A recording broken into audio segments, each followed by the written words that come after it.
Hello, my lovelies. It is time for another dinner. Tonight we are doing some lasagna. Pretty quick, pretty easy as usual, not a lot of ingredients. I've just chopped an onion. I've got mince. I think in the US you call it ground beef. Garlic, tomato paste, a can of chopped tomatoes. I might throw an extra can in because I've got more meat than I usually use, and I'm just using some Barilla lasagna sheets. I've got some thickened cream here to go with the cheese to spread on the top. I'm just going to get started because my oil has been heating up a bit and I don't want to burn things already. It's not a great start. Or some sizzle. Okay, fry this down. Throw in some garlic. The oven is already heating up at about 180 degrees. That's Celsius, of course. Lots of garlic because it's Italian food. It has to have lots of garlic.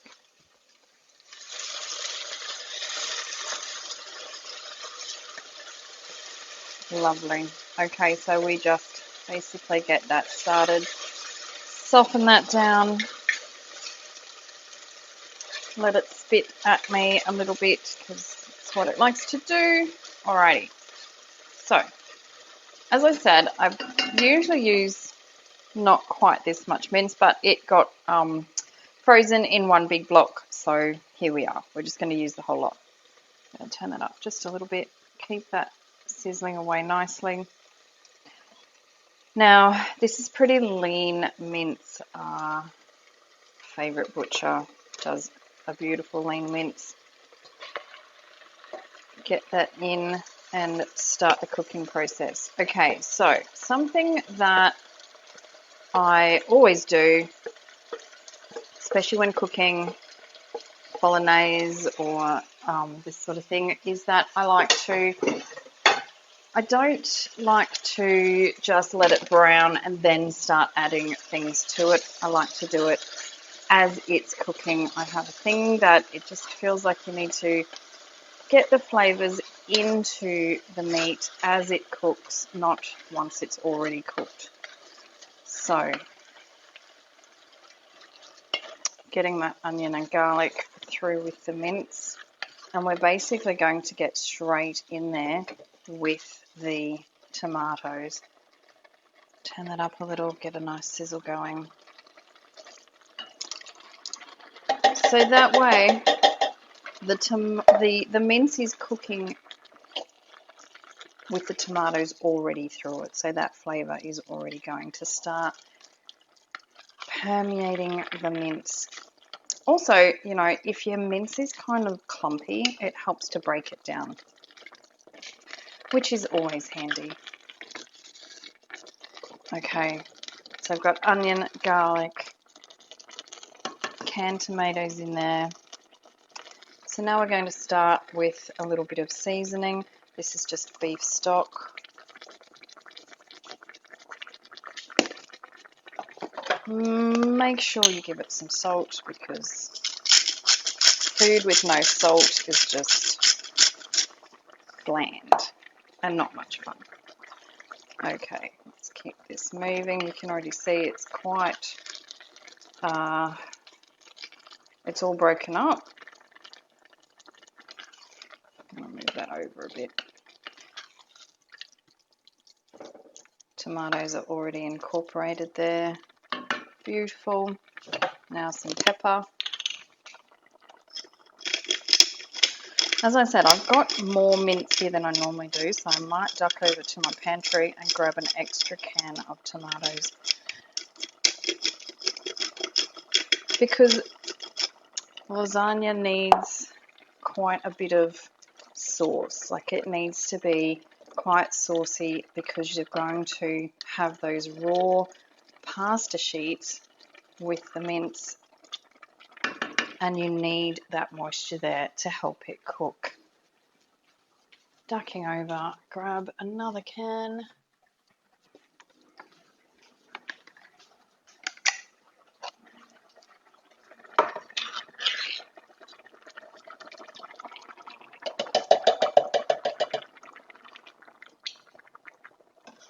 Awesome.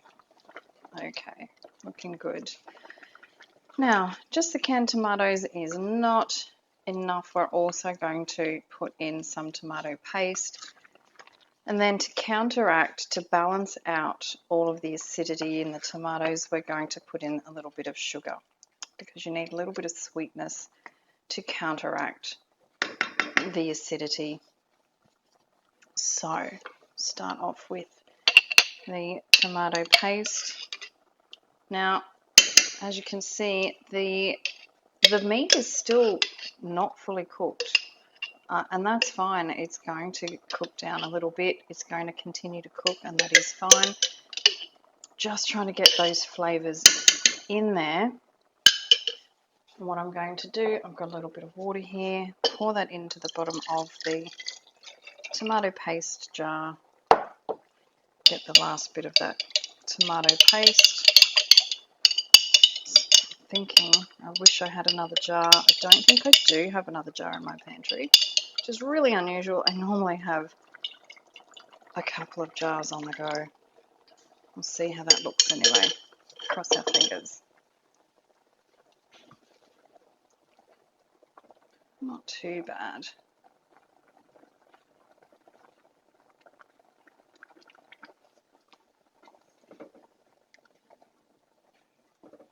Okay, so what we're going to do, we're going to cover this and let this cook down. I might hunt around and get a little bit more tomato paste. Oh, the sugar, that's right.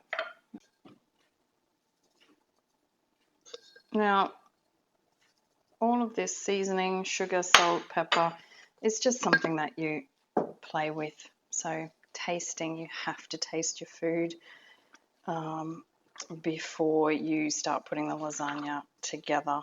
You need to taste it, make sure that it's not too sweet, it's not too salty, and then just adjust accordingly before you put it together. I'm going to go hunt up a little bit more tomatoes, I think. I might go to my garden and pick some from there. And I'm going to let this cook down, and then we'll be back to put our lasagna together. Okay, bye. Okay, we are back. So this has cooked down. You can see it is looking super rich and delish. I did put some more tomato paste in there and just checked the seasoning, made sure it had enough salt and pepper. And so I added a little bit more salt, a little bit more sugar. And we are now ready to get this in the dish. No, don't mind the splatters, it's just from the sauce cooking. So we have our lasagna sheets ready, and we have cream and cheese ready to start layering. So this is where the magic happens. So I'll just do 1 or 2 layers. You can do this however you choose. So if you want more cheese, less cheese, totally up to you. We've got heaps of sauce here. As I said, when you're making lasagna, make sure your meat is really quite saucy. The bottom layer basically just helps it not to stick. And you're just going to start layering. Now, never get lasagna sheets that sit perfectly or that take up the whole tray. This one's not too bad. As I go along, some of them might go wonky, and I start like snapping the lasagna sheets and sort of filling in the edges so you get a really full dish. So you're going to start layering. Basically, you want to make sure that all of your pasta has some sort of moisture on it. You don't want a dry lasagna. There is nothing worse. Now, other lasagna recipes right at the end, they say to pour some water into the dish and sort of just put it over the top. Because I use cream and cheese, it's usually pretty saucy. It's not often that I feel that I have to add extra. So I'm just going to show you what I do, and then I will just pause the video and show you the end result. But basically, so some people like to make a cheese sauce, bechamel sauce, which is like just cheese and milk and whatnot. But you know, I don't want to dirty more pots. and I don't want to take up the time. So this kind of creates the same sort of idea. It's just pour some cream. Yes, there are calories in this. It's lasagna. You can't get away from it. You might as well enjoy it. And then basically, I don't do cheese and cream on every layer. Don't think I'm that crazy. I'm a little crazy, but not that crazy. So this is where I'm going to start adding, and you know, these sheets, they never break straight. Look at that. No matter what you do, they're always going to be wonky. And I just fill in these edges because, you know, why not have a little extra? So just go in and fill all these up. If you want to, you know, if you want a very tidy little lasagna, leave it. But I like to have a messy lasagna that has more pasta in there. And just keep doing that, layer it on, and I'll come back when it's right at the top and ready to go in the oven. I'll see you in a minute. Okay, we're back. All layers are done. I only did one more little bit of cheese and cream sort of halfway through, and then a better layer of cheese and cream on the very top. It's loaded with meat. It weighs a ton, so this is a hefty lasagna. This should feed us more than one night, I should hope. Anything that doesn't get eaten will probably be tomorrow's lunch, or it'll go in the freezer because it does freeze pretty well. So I'm going to get this in the oven, and I'll show you what it looks like once it is out. Okay, bye. Okay, we are back and ready to take it out of the oven.